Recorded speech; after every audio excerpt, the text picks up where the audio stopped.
आपका यूएसए का student visa सिर्फ 60 सेकंड्स के इंटरव्यू में रिजेक्ट हो सकता है, और ये मैं ऐसे ही नहीं कह रहा। तो इस वीडियो को सेव कर लें या पूरा ध्यान से देखें, क्योंकि मैं यहाँ 3 बहुत इंपॉर्टेंट क्वेश्चन जो हैं उनको एक्सप्लेन करने वाला हूँ, जो ऑलमोस्ट हर यूएसए स्टूडेंट वीज़ा इंटरव्यू में लाजमी पूछे जाते हैं। सिर्फ क्वेश्चंस ही नहीं, बल्कि मैं ये भी बता दूंगा कि कौन से गलतियां आपको बिल्कुल नहीं करनी चाहिए और आंसर्स कैसे देने हैं, ताकि वीज़ा ऑफिसर जो है वो ये क्लियर हो जाए कि आप एक जेन्युइन स्टूडेंट हैं, सिर्फ लकी चांस ट्राई करने नहीं आए। यूजुअली जब वीज़ा ऑफिसर इंटरव्यू स्टार्ट करता है तो 2 या 3 तरीकों से जो है वो क्वेश्चन पूछता है। कभी वो कंप्यूटर स्क्रीन देखते हुए ही सवाल पूछना शुरू कर देता है, मतलब वो आपकी तरफ देख नहीं रहा, दूसरी तरफ देख रहा है। सबसे कॉमन क्वेश्चन जो है वो ये होते हैं, why did you choose this university, why did you choose this course, and how many universities did you apply to. अब मैं आपको सिंपल तरीके से समझाता हूं कि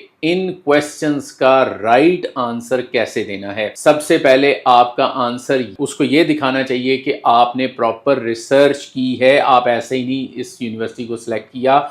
आप कह सकते हैं, I did brief research on different countries and different universities and after that research I choose USA. उसके बाद आप थोड़ा सा कंपैरिजन एक्सप्लेन कर सकते हैं। जैसे आप कह सकते हैं कि मे बी जिस तरह यूके की बात करें तो वहाँ 3 साल की बैचलर डिग्री है, यूरोप की बात करें तो वहाँ पर लैंग्वेज बैरियर्स आते हैं। क्योंकि आप प्रेफर करेंगे 4 इयर्स क्वालिफिकेशन को और उसके साथ साथ आप प्रेफर करेंगे किसी इंग्लिश स्पीकिंग कंट्रीज को, तो in your as per your research आपके लिए जो बेस्ट डेस्टिनेशन है वो यूएसए बनती है। इस तरह का कंपैरिजन ऑफिसर को ये शो करता है कि आपने सिर्फ यूएसए को ब्लाइंडली चूज नहीं किया, बल्कि ऑप्शंस जो हैं उनको कंपेयर करके जो है वो आपने डिसीजन लिया है। लेकिन एक बात याद रखें, सिर्फ कंपैरिजन करना ही सब कुछ नहीं होता। बहुत से स्टूडेंट ऐसे भी होते हैं जो सिर्फ यूएसए के बारे में ही इतना कॉन्फिडेंटली और क्लियरली एक्सप्लेन कर देते हैं कि वीजा ऑफिसर जो है वो समझ जाता है कि ये जेन्युइन स्टूडेंट है। कॉन्फिडेंस, क्लैरिटी और लॉजिक बहुत मैटर करते हैं। अब एक बहुत इंपॉर्टेंट पॉइंट, 214B रिफ्यूजल क्यों लगता है? सिंपल वर्ड्स में 2 ही मेन रीजंस होते हैं। आप अपनी होम टाइज जो है वो प्रॉपर्ली प्रूव नहीं कर सके, आप वीजा ऑफिसर को जो है वो कन्विंस नहीं कर पाते कि आप जेन्युइन स्टूडेंट हैं। इसके अलावा नॉर्मली कोई और रीजन नहीं होता। इसलिए इंटरव्यू की प्रॉपर प्रेपरेशन बहुत जरूरी होती है। बॉटम लाइन ये है कि USA student visa interview luck का गेम नहीं है, बल्कि प्रेपरेशन, क्लैरिटी और कॉन्फिडेंस का टेस्ट होता है। अगर आप अपनी रिसर्च क्लियरली एक्सप्लेन कर पाते हैं, अपने गोल जो हैं वो लॉजिकली कनेक्ट करते हैं और वीज़ा ऑफिसर को ये फील करवा देते हैं कि आप एक जेन्युइन स्टूडेंट हैं जिसका फोकस सिर्फ एजुकेशन पर है, तो चांसेस ऑटोमेटिकली जो है वो बेहतर हो जाते हैं।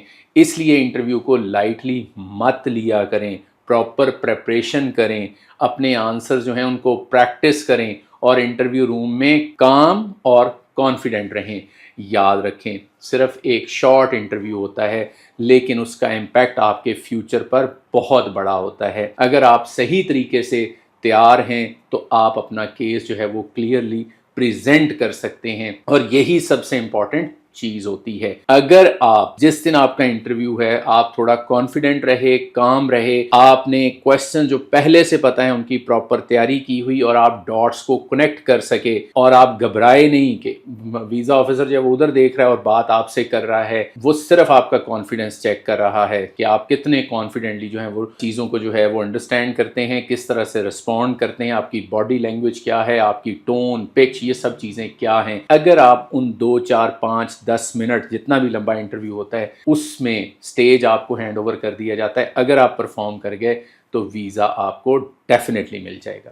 Thank you.